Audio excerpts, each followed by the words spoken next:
Apa kata Imam Az-Zahabi ini? Anna du'a mustajabun 'inda qabri Sayyidah Nafisah. Berdoa di kubur Sayyidah Nafisah, salah satu keturunan Nabi di Mesir, dikuburkan di Mesir. Ini sering juga kita kunjungi di Mesir. Doa di situ makbul. Yang bicara siapa? Imam Zahabi. Siapa Imam Zahabi ini? Termasuk ulama hadis, murid Ibnu Taimiyah. Jadi mau kita ikuti Wahabi sekarang atau murid Ibnu Taimiyah tentang Ibnu Taimiyah? Kira-kira lah kalau dianggap perbandingan, kata Imam Zahabi murid Ibnu Taimiyah, yang lainnya pengikut sekarang Wahabi sekarang, menurut Ibnu Taimiyah misalnya, jika disebut dua orang ini, pendapat siapa yang kita terima ini? Zahabi atau Wahabi sekarang? B-nya di belakang sama. Zahabi dengan Wahabi. Yang diikut siapa? Imam Zahabi, bukan Wahabi. Jadi Bapak Ibu rahmati Allah Subhanahu wa taala, kalaulah betul kita mengikut ulama hadis, banyak ulama hadis yang sengaja berdoa di makam orang saleh, di makam ulama, di makam orang mereka husnuzan sebagai hamba Allah yang saleh.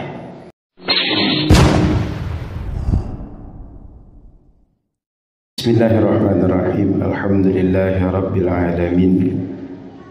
Allahumma salli wa sallim ala sayyidina Muhammadin nabiyil ummi wa ala alihi wa ashabihi wa man tabi'ahu bi ihsanin ila yaumiddin. Asyhadu an la ilaha illallah wa asyhadu anna Muhammadan abduhu wa rasuluhu sallallahu alaihi wasallam. Qala subhanaka la 'ilma lana illa ma 'allamtana innaka antal 'alimul hakim. Qala rabbi shrah li sadri wa yassir li amri wahlul 'uqdatam min lisani yafqahul qawli. Alhamdulillah Bapak Ibu jamaah Masjid Al-Muqaddis Pasadupan rahmati Allah, kita bersyukur kita sudah berada di bulan Rajab. Satu di antara yang dibiasakan oleh Nabi sallallahu alaihi wasallam banyak berdoa, Allahumma barik lana fi Rajab wa Sya'ban wa ballighna Ramadan. Berkahi kami ya Allah di bulan Rajab, berkahi kami di bulan Sya'ban, dan sampaikan usia kami berjumpa dengan Ramadan. Yang kedua, bulan Rajab ini satu di antara 4 bulan haram. Rajab, Zulqa'dah, Zulhijjah, Muharram. 4. Rajab satu di antaranya.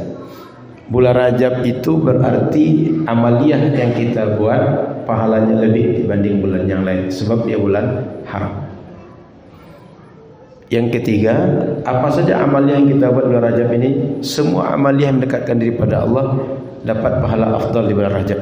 Salat, baca Quran, zikir, puasa sunnah terutama, kemudian melaksanakan berbagai sedekah dan ketaatan yang lain. Silakan Bapak Ibu pilih mana amal yang bisa dibuat. Tidak mesti solat, tidak mesti doa, tidak mesti sedekah. Yang mana yang bisa oleh kita. Mungkin kita sama dengan yang lain, sama-sama bisa sedekah, silahkan. Sama-sama bisa solat, silahkan. Sama-sama bisa puasa, silahkan. Yang mana sanggup, silahkan. Itu terkait bulan Rajab. Kita balik kepada bahasan kita, masih pembahasan tentang fardu kifayah. Dalam hal ini akan kita bahas kenapa umat Islam berdoa di kuburan. Berdoa di kuburan. Kan kadang-kadang kita sengaja datang ke makam ulama, ke makam wali, makam orang saleh, berdoa di situ. Kenapa? Poin pertama yang mesti dipahami adalah Rasulullah adalah Sayyidus Salihin. Rasul adalah imamnya, pemimpinnya orang saleh. Sepakat tidak Bapak Ibu? Bahwa orang soleh ini penghulunya Nabi Muhammad SAW. Sepakat? Saya tanya, hari ini orang kalau ziarah kubur Nabi SAW ketika haji, ketika umrah, mereka doa atau tidak di situ? Dah mulai agak terang sedikit otak. Bahwa umat ketika datang ke kubur Nabi, doa di kubur Nabi. Ada yang mengatakan doa di kubur itu syirik? Ada yang mengatakan syirik? Berarti terjawab satu. Doa di kubur orang saleh itu boleh. Buktinya doa di kubur Nabi. Ya kan? Atau Nabi bukan orang saleh? Nabi orang saleh itu bukan? Sepakat orang saleh? Berarti kalau boleh doa di kubur Nabi, boleh berdoa di kubur orang sah. Betul Pak? Sepakat kita nih? Ibu-ibu sepakat Bu? Biar tidak rumit untuk menggambarkannya, untuk menjelaskan berikutnya biar tidak rumit. Yang kedua, orang begitu dia mati, selesai urusannya atau dia masih hidup di alam yang lain? Gimana Pak RT? Habis urusan, dimakan cacing, dimakan belatung, atau masih ada kehidupan yang lain? Ada kehidupan yang lain? Bal ahya'un. Mereka itu dikubur mereka hidup. Bahkan mereka yurzakun. Mereka diberikan rizki oleh Allah Subhanahu wa taala. Bahasa Al-Quran. Tentu saja rizki mereka bukan makan nasi, bukan beras, bukan sembako macam yang kita sediakan. Kalau itu yang mereka makan, jangan-jangan kita takut datang ke kubur. Sebab setiap datang ke kubur dikasih beras, habis beras. Makan mereka bukan itu. Tapi mereka dikasih Allah rizki sesuai keadaan mereka di situ. Sepakat kita? Poin ketiga. Bapak Ibu yang dirahmati Allah Subhanahu wa taala, umat Islam ketika berdoa di kuburan, doanya kepada kuburan atau orang dalam kubur, kepada Nabi di situ atau kepada Allah? Pada Allah. Saya ulang ya, umat Islam ketika di kuburan atau dekat kuburan, depan, belakang, samping kuburan, doanya kepada siapa? Allah. Doa kepada Allah salah atau benar? Sesuai syariat atau tidak? Sesuai. Jadi kok bisalah disebut orang doa di kuburan itu dia kuburiyun? Kok bisa orang doa di kuburan itu dia musyrik? Kok bisa orang doa di kuburan itu sesat, bid'ah? Paham 3 poin tadi? Pertama, Rasul sebagai penghulu orang sah, dan kita berdoa di kuburan. Nah, kok boleh di sana, boleh tempat lain? Yang kedua, orang mati itu dia tak selesai urusan itu, tapi mereka yurzakun, diberi rezeki oleh Allah Subhanahu wa taala.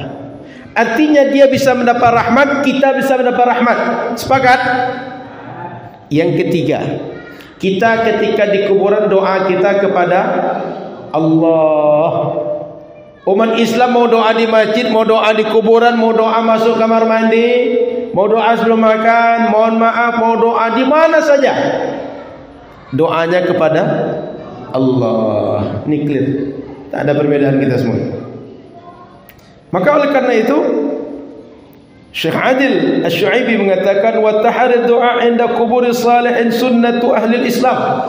Doa di kuburan orang saleh itu doa yang sudah biasa dibuat umat Islam, sunnahnya umat Islam. Fa'alahu al-a'immah al-a'lam, dilakukan oleh para ulama yang dia ulama besar, bukan macam kita. Ulama besar, alim. Siapa? Wa kana Syafi'i yakthuru min ziyarati qabri Abi Hanifah wa tabarraka bihi wa du'a indahu. Imam Syafi'i, beliau adalah imam yang rajin mendatangi kuburan Imam Abu Hanifah dan bertabarruk, ambil berkah dari kuburan dari Imam Abu Hanifah, di kuburan Imam Abu Hanifah. Wa du'a indah, dan berdoa di kuburan Imam Abu Hanifah. Saya tanya, Imam Syafi'i ini ulama atau bukan? Kira-kira lebih tahu mana beliau dibanding kita?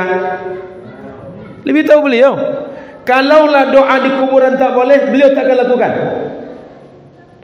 Tapi karena doa di kuburan boleh, beliau buat. Sepakat? Masa ya ulama mengajarkan yang salah ke kita? Enggak masuk akal.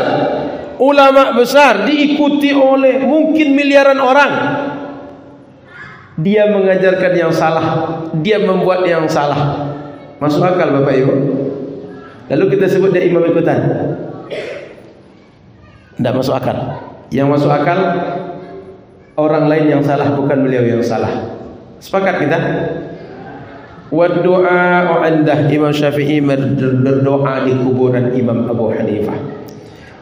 Wa qala Abu Bakar ibni Abi Asim an qabri Talhah ibn Ubaidillah, ra'aitu jama'atan min ahli al-'ilm wal fadl idza hamma ahaduhum bi amrin qasada ila qabrih fasallama alayhi fada'a bi hadratihi fayakadu ya'rifu al-ijabah. Kemudian beliau menjelaskan, berkata Abu Bakar bin Abi Asim tentang kuburan Talhah bin Ubaidillah, seorang sahabat Nabi Talhah bin Ubaidillah. Apa kata Abu Bakar bin Abi Asim? Saya melihat jama'atan min ahli al-ilm wal fadl, sekelompok ahli ilmu dan orang-orang yang memiliki kemuliaan, orang bertakwa, orang ahli zikir. Apa mereka lakukan? Ahli ilmu, ahli zikir. Kira-kira orang ini punya ilmu atau tidak? Punya ilmu. Idza hamma ahaduhum bihamrin, kalau mereka ingin melakukan atau punya hajat terhadap sesuatu, khasada ila qabri, pergi mereka ke kuburan sahabat Nabi Talhah bin Ubaidillah. Fasallama alaih, lalu ketika datang di kuburan baca salam kepada sahabat Talhah, assalamu alayka ya ahlul kubur, assalamu alayka ya sahiba Rasulillah Talhah bin Ubaidillah, dan bentuk redaksi yang lain. Fada'a bihadratih, lalu berdoa di hadapan atau di dekat kubur sahabat Ubaidillah, Talhah bin Ubaidillah tadi. Fayakadu ya'riful ijabah, maka mereka ketika berdoa itu sebelum pergi hampir-hampir mereka sudah tahu atau nyaris tahu doa mereka sudah dikabulkan Allah Subhanahu wa taala, atau mereka punya keyakinan doa mereka sudah dikabul oleh Allah Subhanahu wa taala. Jadi Imam Syafi'i berdoa di kuburan Imam Abu Hanifah. Kenapa? Imam Syafi'i meyakini Imam Abu Hanifah ini wali, orang saleh, maka doa di situ. Kenapa di kuburan orang saleh, di kuburan wali berdoa? Inda qabri salihin tanazzalur rahmah. Di dekat kuburan atau di kuburan orang saleh itu turun rahmat Allah yang sangat banyak. Makanya Imam Qurtubi menyebutkan di antara faedah ziarah kubur itu, selain mengingatkan kepada kematian, adalah berusaha mendapatkan rahmat Allah yang dapat di situ tapi tak dapat di tempat lain. Jangankan kubur orang saleh, bi dzikri salihin tatanazzalur rahmat. Jangankan di kubur orang saleh, menyebut nama orang saleh Allah turunkan rahmat. Menyebut nama dia, bukan tempat dia berada. Bayangkan kalau tempat dia berada dan Allah kasih rizki orang yang sudah mati, berarti orang soleh dikasih rizki. Kira-kira rizki orang soleh dengan orang tak soleh sama atau tidak? Beda orang soleh dengan tak soleh. Jangankan di dalam alam barzakh, di dunia saja kita yakin orang soleh lebih baik dibanding kita rizkinya. Dah faham? Disebut orang soleh jatuh rahmat, apalagi tempat orang soleh berada. Ini menyebutkan bahawa menyebut orang soleh adalah turun rahmat. Ini ulama hadis Sufyan bin Uyainah. Kira-kira sebut nama dengan tempat orang itu berada, lebih patut mana dapat rahmat? Paham pertanyaan saya? Sekedar sebut nama turun rahmat. Tempat dia berada, orang yang kita sebut tadi, patut turun rahmat atau lebih cocok turun rahmat dibanding menyebut namanya, atau bagaimana? Lebih patut turun rahmat di tempat dia berada. Makanya kata para ulama, kenapa kita berdoa di kuburan orang saleh, atau apa gunanya berdoa atau mendatangi kubur orang saleh? Di antaranya berusaha mendapatkan rahmat Allah di tempat itu yang tak terdapat di tempat yang lain. Dah paham Bapak Ibu? Saya yakinkan sekali lagi, umat Islam, mau orang alim, mau orang bodoh, mau orang tahu atau tak tahu, ketika berdoa di kuburan, mereka berdoa kepada Allah, tidak kepada orang yang di kuburan. Kalau ada redaksi orang yang meminta kepada yang di kuburan, kemungkinan orang ini dia salah dalam berucap, karena tidak tahu atau karena tak menyadari apa yang dia ucap. Bukan karena dia tahu, dia memaksudkan meminta kepada yang dalam kuburan. Kalau seandainya ada orang tidak tahu atau orang tidak pandai dia salah. Tugas kita bukan menghukumi dia musyrik, dia bid'ah, dia kafir. Tugas kita adalah ajari dia supaya dia tahu, ajari dia supaya dia pandai, beritahu dia supaya dia tidak salah. Gimana Pak RT? Sepakat? Kalau orang tak tahu, sepakat kita kalau kita kasih tahu dia, atau kita hukumi orang tak tahu dengan hukuman yang dia keluar dari Islam? Gimana mau kita keluarkan dari Islam? Dia tak tahu bahawa dia salah. Dia tak tahu bahawa dia lakukan itu adalah perbuatan yang tidak sesuai dengan syariat. Kenapa? Dia tidak tahu. Lalu kalau seandainya ada orang tak tahu, ada orang tak pandai, gara-gara orang salah, lalu kita hukumi semua orang berdoa di kuburan salah, apakah benar atau salah sikap seperti itu? Saya ulang, ini paling mudah contohnya. Orang datang Masjid Al-Muqaddis, taruh sendal depan pintu, lalu sendalnya hilang. Apakah benar kita sebut jamaah Masjid Al-Muqaddis pencuri sendal? Yang benar apa? Pencuri yang mencuri sendal itu. Paham maksud saya? Sama dengan orang berdoa di kuburan tadi. Kalau ada orang yang salah karena dia tidak tahu, karena dia tak belajar, karena dia awam, apakah kita hukumi setiap orang berdoa di kuburan sama seperti dia yang awam tadi? Seperti dia yang tak pandai tadi? Tidak. Kalau ada yang menghukumi seperti itu, berarti dia tidak amanah. Dia tidak jujur. Kenapa? Menghukumi yang salah untuk yang benar, atau hukum untuk yang salah diperlakukan untuk yang salah dan yang benar. Itu jujur atau tidak jujur seperti itu?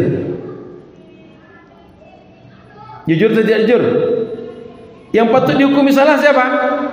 Orang salah saja. Jangan dihukumi orang benar dengan salah, atau orang salah dihukumi dengan benar. Sepakat? Yang patut dihukumi salah orang salah, yang dihukum benar orang, jangan sebaliknya. Atau jangan dilakukan hukum terhadap orang salah untuk semua orang benar dan salah, dan sebaliknya. Ini agak pakai ini sedikit. Maka kalau agak berat-berat sedikit, download dulu. Nah, insyaAllah ringan. Biar ini kita mikir aja bahwa ketika menghukumi orang itu, menghukum itu mesti sesuai dengan siapa, apa, bagaimana. Jangan menghukumi yang tak salah karena ada orang salah. Sepakat kita? Contoh mudah tadi seperti hilang sendal di sini. Kan tak mau orang Muqaddis bilangkan jamaah Masjid Muqaddis pencuri sendal.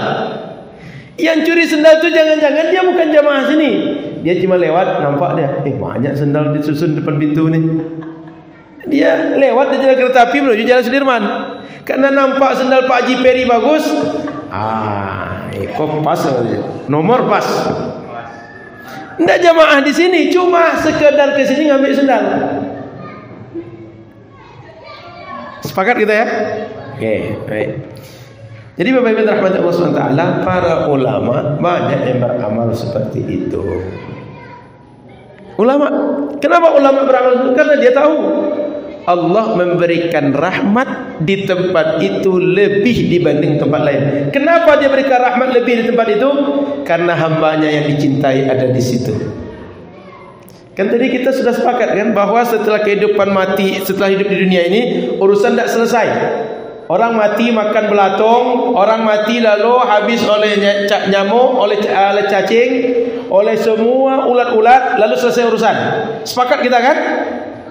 Mereka masih hidup, mereka dikasih rizki oleh Allah, rizkinya sama rahmat dengan kita, tapi rahmatnya lebih dibanding kita. Itulah sebabnya kita berdoa dekat mereka. Ya Allah, anak saya mau ujian. Ya Allah, mudahkan anak saya ujian, mudahkan dia lulus. Mintanya ke siapa? Pada Allah. Di mana tempatnya? Dekat kuburan orang sah. Kenapa di situ? Karena rahmat di situ. Sama macam kita, kalau misalnya ada informasi pembagian BLT bisa diambil di kantor camat, di kantor RT, di kantor lurah, di Masjid Al-Muqaddis. Rupanya di Muqaddis ini paling banyak dibagikan jatah. Tempat lain itu 10-10 cuma. Kira-kira Bapak Ibu ngejarnya Masjid Al-Muqaddis atau PRT, PRW? Ke masjid atau PRT? cari yang banyak lah kan. Maka Bapak Ibu yang dirahmati Allah Subhanahu wa taala, begitu pendekatan yang mudah, sehingga jangan mudah menghukumi orang kalau datang ke kuburan, doa di kuburan, doa minta jodoh kah, doa minta lulus ujian kah, lancar urusan kah, laris dagangan kah, berhasil dalam usaha kah, atau biar dapat berbini lagi kah. Kamu mana tahu, takut berdoa di rumah kan, atau tak kuat berdoa di masjid, kata dia, dengar nanti jemaah yang lain. Cari tempat yang datang rahmat. Ibu-ibu kalau doa itu diaminkan atau tidak, Bu? Diaminkan, takut aku laki awak kok. Tidak diaminkan cuma doa. Kok Allah berang gawak. Jadi Bapak Ibu rahmat Allah SWT, ini perlu dipahami pemahaman dasar begini. Karena kita kalau sudah paham pemahaman dasar begitu, tidak akan masalah bagi kita berdoa di kuburan itu. Kan kata Allah, ud'uni astajib lakum, doalah kepadaku, aku pasti kabulkan. Lalu kita tinggal pilih lagi, ada tempat doa kita dikabulkan, satu rahmatnya sedikit, yang kedua doa kita dikabulkan, di situ rahmatnya banyak. Kira-kira husnuzan kita di mana yang lebih cepat dikabulkan? Rahmatnya yang banyak. Itu asalnya kenapa kuburan wali, kuburan para tuan syekh, kayak kita di sini misalnya di Syekh Burhanuddin Kuntu, Syekh Abdul Ghani di Muratakus, apa nama? Pulau Gadang. Apa nama Pak Haji? Batu Basurek. Kenapa kita ke situ? Atau kuburan siapa? Baru lagi. Kuburan siapa? Pekanbaru lagi yang didatangi, lalu kita doa di situ. Pekanbaru. Di samping Masjid Raya Senaplan. Para syarif, para raja Siak, syarif keturunan Rasulullah sallallahu alaihi wasallam. Di mana lagi yang lain? Yang di kita agak kurang. Di Minang agak banyak. Di Jawa apalagi. Bahkan sengaja orang datang dari Sumatera, dia orang Jawa aslinya tapi trans ke Sumatera, sengaja ke Jawa pergi berdoa di kuburan orang saleh. Kenapa? Rahmat di tempat itu tak sama di kebun sawit tempat kita. Jadi paham poinnya?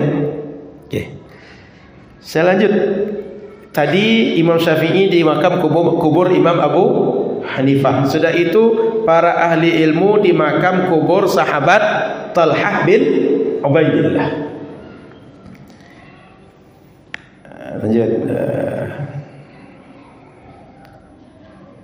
Qala Ibnul Jazari, ad-du'a indahu mustajab. Ketika misalnya Imam Ibn Hibban, qala Ibn Hibban wa an qabri Syafi'i, kata Imam Ibn Hibban. Imam Ibn Hibban ini ulama hadis. Kenapa orang berdoa di makam Imam Syafi'i? Kata Imam Ibnul Jazari, ad-du'a indahu mustajab. Kalau berdoa kita di kuburan Imam Syafi'i, doa tadi makbul, dikabul oleh Allah Subhanahu wa taala. Maka Bapak Ibu yang dirahmati Allah Subhanahu wa taala, jangankan orang saleh yang sudah pasti salehnya sampai dia meninggal dia saleh, orang yang masih hidup dia saleh masih mungkin berubah menjadi orang tak saleh, doanya ada yang dikabul oleh Allah langsung ketika dia meminta. Orang hidup itu tidak satu dua, dia berdoa langsung doanya terkabul. Kan orang hidup masih mungkin dia saleh sampai dia mati mungkin tidak saleh kan? Artinya orang ini sampai dia mati masih mungkin berubah. Sepakat tidak? Sepakat kan? Imam Syafi'i ini hidupnya saleh, diakui saleh dia. Sampai meninggal dia saleh. Setelah meninggal otomatis pasti dia saleh. Sepakat? Orang yang hidup ketika dia hidup saleh, belum mati dia, masih ada kemungkinan dia saleh sampai akhir hayatnya, mungkin tidak. Paham maksud saya ini? Orang yang seperti itu doanya makbul. Apalagi orang yang sudah jelas saleh dia. Semua orang mengakui saleh dia. Makanya bukan mustahil, mustajab doa di tempat orang saleh dikuburkan. Yang bicara siapa? Ulama hadis. Siapa ulama hadisnya? Imam Ibn Hibban. Bukan orang kroco-kroco macam kita. Tapi siapa? Ulama hadis. Imam Ibn Hibban. Ada kitabnya Sunan Ibn Hibban, Sahih Ibn Hibban. Kemudian wa qala Ibrahim al-Harbi, qabrun ma'ruf tiryak al-mujarrab. Kuburan Imam Syafi'i itu adalah kuburan yang terkenal. Terkenal apa? Terkenal oleh orang kalau berdoa ke situ, kuburan doa kita dikabulkan oleh Allah. Dan tempat yang mujarrab sudah teruji. Teruji. Karena teruji itulah makanya orang sering datang lalu berdoa di situ. Yang bicara ini siapa? Para ulama hadis. Bukan ulama macam kita, tapi ulama hadis. Bukan mubalik yang ketika Ramadan baru ceramah, tapi ulama yang memang ulama hadis. Lanjut. Wa qala an-Nawawi wa an qabri Nasr al-Maqdisi qala an-Nawawi, di kuburan Imam Nasr al-Maqdisi kata Imam Nawawi. Imam Nawawi ini siapa? Ulama hadis. Imam Nawawi ulama hadis, ulama fikih. Imam Nawawi ini ulama hadisnya, beliau mensyarah kitab Sahih Imam Muslim. Apa kata Imam Nawawi? Sami'na syuyukh yaquluna ad-du'a 'inda qabrihi yaum as-sabt mustajab. Kata Imam Nawawi, berdoa di kuburan seorang Imam Nasr al-Maqdisi, bila berdoa di kuburan itu hari Sabtu, doa makbul di situ. Kata syuyukh, kata guru-guru Imam Nawawi. Ulama hadis, gurunya ulama hadis juga atau bukan? Ulama hadis juga. Tidak mungkin muridnya ulama hadis, gurunya bukan ulama hadis. Dari mana dia dapat hadis? Berarti dia ulama hadis, gurunya ulama hadis. Gurunya ulama hadis, dia ulama hadis, mempercayai kalau berdoa di kuburan Imam Nasr al-Maqdisi di hari Sabtu, doanya makbul. Sama dengan kebiasaan Nabi kalau hari Sabtu pergi ke Masjid Quba. Di Masjid Quba solat 2 rakaat.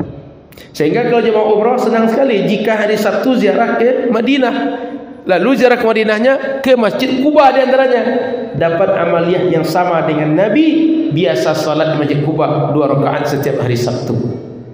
Kalau dalam rangka di rumahnya dia bersuci, lalu dia berangkat ke masjid itu, di sana dia salat 2 rakaat, dia dapat pahala seakan sama dengan orang yang umrah. Jadi kalau orang tanya kenapa hari Sabtu Ustaz, kita enggak usah jawab. Kenapa? Nabi ke Masjid Quba hari Sabtu, kenapa tak hari Jumat saja? Oleh karena itu Bapak Ibu rahmati Allah SWT, kapan doa dimakbulkan oleh Allah kita tak tahu pastinya. Cuma pengalaman ulama kalau berdoa di hari Sabtu di situ makbul. Setiap berdoa hari Sabtu makbul. Ini namanya mujarrabat, pengalaman yang sudah terjadi, fakta yang sudah terjadi. Berdasarkan itu mereka berkesimpulan kalau doa setiap hari Sabtu Allah kabulkan berdoa di situ. Ini berdasarkan pengalaman saja. Apakah di hari lain mungkin dikabulkan? Mungkin dikabulkan. Tapi yang sudah dialami setiap Sabtu berdoa di kuburan Imam Nasr al-Maqdisi, kata guru Imam Nawawi, dikabulkan oleh Allah Subhanahu wa taala. Yang bicara siapa tadi? Ulama hadis. Sehingga kalau ada sekarang ahli hadis, ahli athar, atau menyebut ahli sunnah, Wahabi bahasa kitanya, kata mereka doa di situ syirik, kata mereka doa itu bid'ah. Kok ahli hadis yang benaran menyebutnya di situ doa makbul? Ahli hadis KW menyebutnya di situ syirik atau bid'ah? Yang benar ulama hadis atau ulama hadis KW? Ulama hadis lah. Ya kan? Jadi Bapak Ibu mesti hati-hati, mesti dibedakan antara padi, antara beras dengan atah, supaya jangan salah-salah. Jangan atah yang dimasak.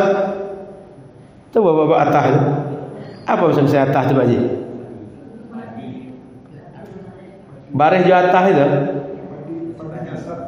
Padi nyasar ya? Ya semana padi, ya semana bareh dimasak. Dengan atah dimasak. Baik, saya lanjut. Wa qala Subki an Ibn Salah, kata Imam Subki berasal dari Imam Ibn Salah, ad-du'a inda qabrihi mustajab. Ya, kata Imam Subki tentang Imam Ibn Salah, kalau berdoa di kubur Ibn Salah doanya mustajab. Siapa Ibn Subki ini? Ulama hadis. Siapa Ibn Salah? Ulama hadis. Ulama hadis bilang kalau berdoa di makam ulama hadis namanya Ibn Salah, mustajab doa di situ. Jadi yang bicara ini ulama hadis, bukan ulama ahli hadas. Ulama hadis, ahli hadis beneran, makbul kata beliau. Bahkan kata Imam Az-Zahabi, ala anna du'a mustajabun 'inda qabri Sayyidah Nafisah. Kata Imam Zahabi ini murid Ibnu Taimiyah. Ibnu Taimiyah ini rujukan orang Wahabi. Jadi Wahabi itu kalau dirujuk kepada siapa ajaran mereka? Muhammad bin Abdul Wahhab meninggal 1207. Lanjut ke atas, Ibnu Taimiyah meninggal 728. Kira-kira 1207. Gurunya 728. Berjumpanya di mana kira-kira? Apa kata Imam Az-Zahabi?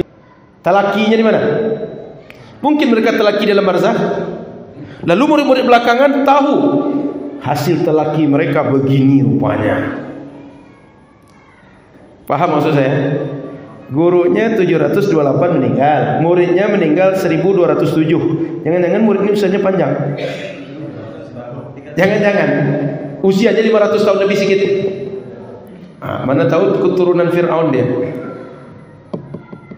Jadi jaraknya 1207 berguru dengan 728. 728 berguru dengan Imam Ahmad 241. 241 728 berapa jaraknya? Jadi tak bisa kita dengan mengikut orang ini. Kita ini berguru dengan orang masih hidup ya, kadang-kadang kita payah. Orang yang dekat jarak kita kadang-kadang kita payah. Ini orang berguru 500 tahun lebih bisa dia berguru. Memang agak beda sedikit manhaj kita dengan mereka. Maka wajar kalau manhaj mereka agak jauh panggang dari api. Sebab gurunya jarak 500 tahun. Apa kata Imam Az-Zahabi ini? Anna du'a mustajabun 'inda qabri Sayyidah Nafisah. Berdoa di kubur Sayyidah Nafisah, salah satu keturunan Nabi di Mesir, dikuburkan di Mesir. Ini sering juga kita kunjungi di Mesir. Doa di situ makbul. Yang bicara siapa? Imam Zahabi. Siapa Imam Zahabi ini? Termasuk ulama hadis, murid Ibnu Taimiyah. Jadi mau kita ikuti Wahabi sekarang atau murid Ibnu Taimiyah tentang Ibnu Taimiyah? Kira-kira lah kalau dianggap perbandingan, kata Imam Zahabi murid Ibnu Taimiyah, yang lainnya pengikut sekarang Wahabi sekarang. Menurut Ibnu Taimiyah misalnya, jika disebut dua orang ini, pendapat siapa yang kita terima ini? Zahabi atau Wahabi sekarang? B-nya di belakang sama. Zahabi dengan Wahabi. Yang diikut siapa? Imam Zahabi, bukan Wahabi. Jadi Bapak Ibu rahmati Allah Subhanahu wa taala, kalaulah betul kita mengikut ulama hadis, banyak ulama hadis yang sengaja berdoa di makam orang saleh, di makam ulama, di makam orang mereka husnuzan sebagai hamba Allah yang saleh, sebagai wali Allah. Saya kira cukup di sini penjelasan itu. Kita lanjut tanya jawab tentang tema ini. Sudah itu saya pindah ke tema yang kedua. Silakan kalau ada yang bertanya Pak Ibu. Yang dijelaskan tadi paham? Paham ya? Kalau ada pertanyaan silakan. Biar lepas unek-unek Bapak Ibu, biar nanti tak bingung kalau tanya orang bisa menjawab.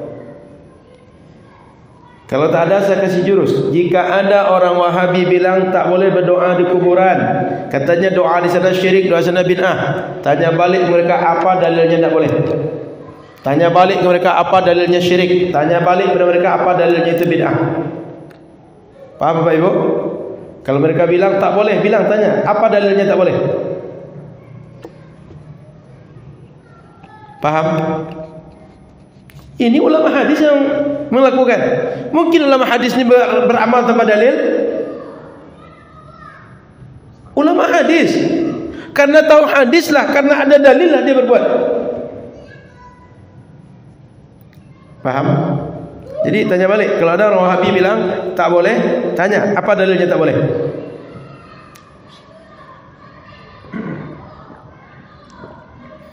Kalau dia bilang musyrik, musyriknya di mana? Jangan-jangan dia tak paham, jangan-jangan dia tak pernah berdoa. Cukup? Tak ada pertanyaan? Tak ada? Saya pindah yang kedua. Pindah yang kedua terkait, Bapak Ibu pernah tak menengok orang kalau di kuburan itu mencium-cium kuburan? Pernah? Mencium kuburan pernah tengok? Kenapa, Bu?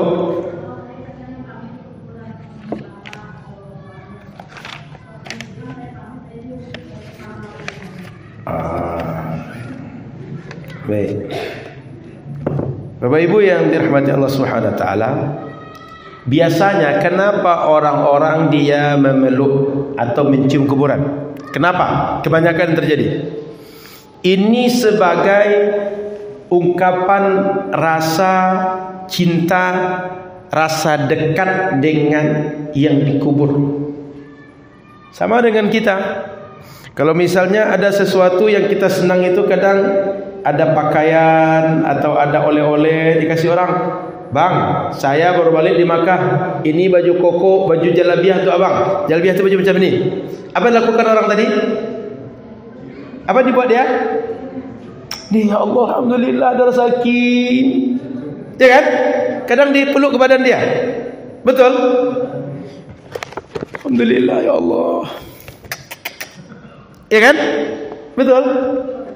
Atau kadang anak-anak kita dikasih mainan, kalau nak main itu dipeluk dia, Bi, alhamdulillah sayang Abi dengan abang, kata dia. Betul? Itu lakukan orang ketika dia berjumpa dengan yang dia senangi. Betul? Itu adalah sebuah psikologis yang umum terjadi dengan masyarakat. Sepanjang hidup dia, orang cerita tentang Imam Syafi'i. Imam Syafi'i itu begini, kitabnya ini, ilmunya begini, ibadahnya begini. Sehingga setiap saat asal disebut nama Imam Syafi'i. Hebat Imam Syafi'i itu. Macam mana lah Imam Syafi'i itu ya? Tiba-tiba dia diajak ke kuburan Imam Syafi'i. Sampai di kuburan Syafi'i, apa yang dia lakukan? Ya Allah, rasa mau copot isi dada dia untuk mengungkapkan rasa suka dan rasa senang dia. Saya keluar sedikit dari topik ini, real, orang bicara langsung. Ada emak-emak, dia itu pernah mewakaf ke Yayasan Wakaf Umat. Lalu jumpa dengan saya, diperlihatkan tanah.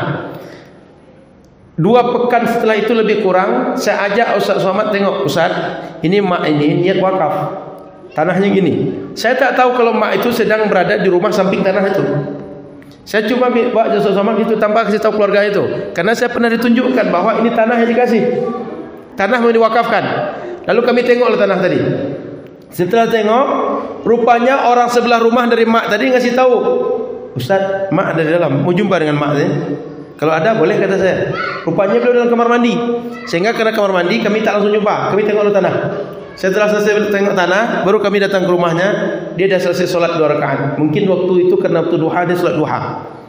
Selesai, maka kami datang, Ustaz Somad duduk, saya berapa orang pengurus duduk, saya cerita, ngobrol. Singkat cerita, setelah ngobrol-ngobrol, sepekan 3 hari setelah itu, nelpon saya mak tu. Apa kata mak tu? Ustaz, saya waktu Ustaz Somad datang ke rumah, hati saya tu tak tahu mau cakap apa. Penuh rasanya haru saya. Dah lama saya pengen jumpa dengan dia, tapi baru sekarang saya jumpa. Itu pun saya tak minta, tiba-tiba dia datang di rumah saya. Sehingga tak tahu mau cakap apa. Tolong Ustaz sampaikan Ustaz Somad, saya akan pagari dulu tanah ini, akan saya buat dulu jalannya, akan saya bersihkan dulu, baru saya wakafkan. Dia mau bilang itu, kata dia ketika jumpa Ustaz Somad. Tapi karena dia sudah saking harunya, tak tahu nak cakap apa. Kita sering begitu. Betul? Kira-kira itulah yang terjadi ketika orang datang ke kuburan orang yang dia cinta. Dia tidak tahu nak berbuat apa. Sehingga dia buat yang paling mudah itu, peluk kuburannya, cium kuburannya. Paham? Apa yang dilakukan orang? Bukan karena meyakini berbagai hal lalu mencium kuburan, memeluk kuburan, tidak. Tapi ungkapan perasaan haru yang dia tak siap untuk membendungnya. Saya yakin Bapak Ibu pernah mengalami hal-hal begini. Tidak mesti kuburan, ada saja halnya. Tiba-tiba kita sedang berharap pertolongan, tiba-tiba orang menolong kita. Rasa-rasa mau nangis kita, karena tak bisa bercakap kita. Betul? Ini ungkapan perasaan. Kira-kira kalau ungkapan perasaan ini bisa tidak disebut orang yang mengungkapkan perasaannya dia dengan memeluk, mencium tadi, dia salah atau benar? Bisa tidak? Orang kalau sudah perasaannya itu payah untuk diarahkan perasaan itu. Sama dengan kita punya anak 3 orang. Anak 1, 2, 3 perangai beda-beda. Ketika anak satu selesai hafal Al-Quran 30 juz, anak kedua sudah menghafal, tak juga menghafal, kira-kira bapak ibu lebih senang mana? Anak ke satu, anak kedua? Anak ke satu. Meskipun tak diungkap, meskipun tak diperlakukan nampak di depan anak tadi, bapak ibu saya yakin punya perlakuan beda dengan dua anak tadi. Betul? Itu sudah ungkapan perasaan. Bayangkan, Imam Syafi'i sebentar disebut orang, bukunya dibaca, dipelajari. Bahkan setiap pelajaran dia baca, buku Imam Syafi'i. Begitu sampai di kuburan Imam Syafi'i, dia peluk, dia cium kuburan Imam Syafi'i. Layak tak orang seperti itu dibilang syirik? Patut tak orang seperti itu dibilang dia bid'ah? Ungkapan perasaan. Paham maksud saya? Sehingga kata para ulama, ketika kita datang ke kuburan dibedakan dua. Satu jika bermaksud ngambil berkah, yang kedua jika dia bermaksud dari sisi adab. Kalau sisi adab, memang kalau jumpa ulama itu tak patut kita, Ustaz, lama aku ingin jumpa dengan Ustaz, lalu peluk-peluk dia. Peluk-peluk, tekan badannya keras-keras. Kan kalau sayang begitu kan? Itu memang kalau jumpa ulama itu tak beradab kita. Jumpa ulama itu kalau kita sayang dengan dia, cinta dengan dia, cium tangan, itu ihtiram dekat dengan dia. Tapi kalau Ustaznya, dia Ustaz, dah lama saya nunggu Ustaz, baru sekarang jumpa Ustaz. Mana saya lu Ustaz dia awak. Kan kalau ulama bisa itu kan, haru kan, pengen jumpa kan, tapi bukan begitu caranya. Begitu juga ketika datang ke kuburan ulama orang soleh tadi, juga tidak patut untuk seperti itu. Dari sisi adab, dari sisi adab. Tapi dari sisi perasaan dia itu tak bisa dibantahkan, tak bisa untuk ditolak itu. Itu bawaan yang setiap orang dia tak menyadari dengan kesadaran penuh bahwa dia melakukan itu. Itu spontan. Betul? Spontan itu, enggak bisa diatur itu. Mau dibuat SOP bagaimanapun enggak bisa diatur itu tuh. Sudah perasaan. Maka kata para ulama, kalau seandainya dia sekedar dari sisi adab tidak boleh, tapi dari sisi dia mengambil berkah tidak ada masalah. Kenapa? Berkah itu macam dia gelas nih, dia cuma sebagai di kuburan tadi tempat menampung berkah saja. Berkah itu Allah berikan di mana-mana. Lalu ketika tempat penampung berkah itu kita datangi, kita peluk, kita cium, tidak ada masalah. Karena kita meyakini keberkahan datang dari Allah, rahmat turun dari Allah, doa dikabulkan oleh Allah. Umat Islam keyakinannya final tentang tauhid af'al, tidak ada yang bisa mengabulkan doa kecuali Allah. Tak ada yang bisa mendatangkan manfaat dan mudarat kepada kita kecuali Allah.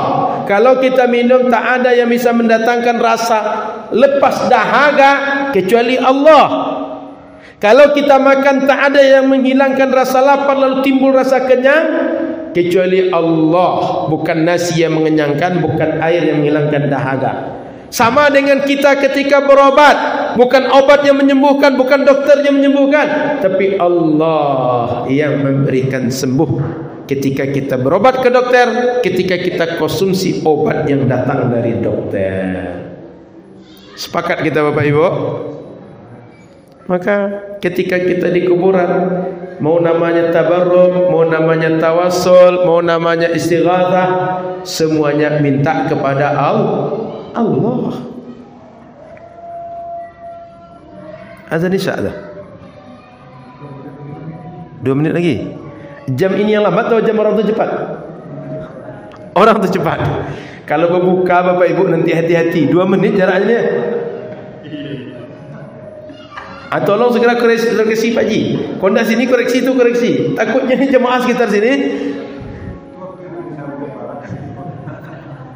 Saya takut ketika puasa nanti berbuka jemaah bingung. Ikut Al-Muqaddis atau masjid yang situ. Yang paling aman ketika berbuka, ambil yang paling lambat azannya. Kalau sahur yang paling cepat azan ambil. Biar jangan salah kita. Takut-takutnya ambil yang paling belakang sahur, rupanya yang paling belakang azan ketika sahur, rupanya dah masuk waktu ketika azan pertama tadi.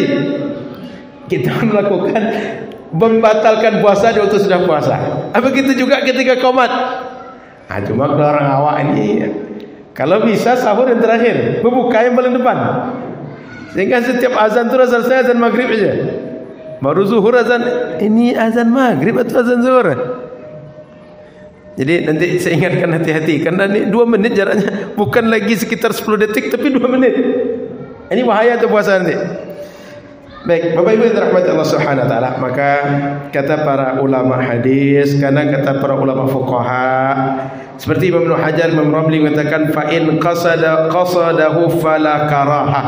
Kalau seandainya dia bermaksud untuk bertabarruk, tidak apa-apa. Wa kata in ghalabahul hal. Begitu juga kalau dia ketika datang itu karena perasaan dia tak tertahankan oleh dia, enggak apa-apa, enggak berdosa. Dia datang itu mencium memeluk kuburan karena tak tahan perasaan dia, tak apa-apa. Kalau dia bermaksud sekedar mengambil berkah juga tidak apa-apa. Jadi boleh. Siapa yang bilang? Imam Ibnu Hajar dan Imam Ramli. Imam Ibnu Hajar dan Imam Ramli ini keduanya ulama fiqih dan ulama hadis. Imam Ramli ini ketika mengarang kitab Nihayatul Muhtaj, kitabnya 400 ulama sudah menguji tentang isi kitab dia. Lulus 400 ulama.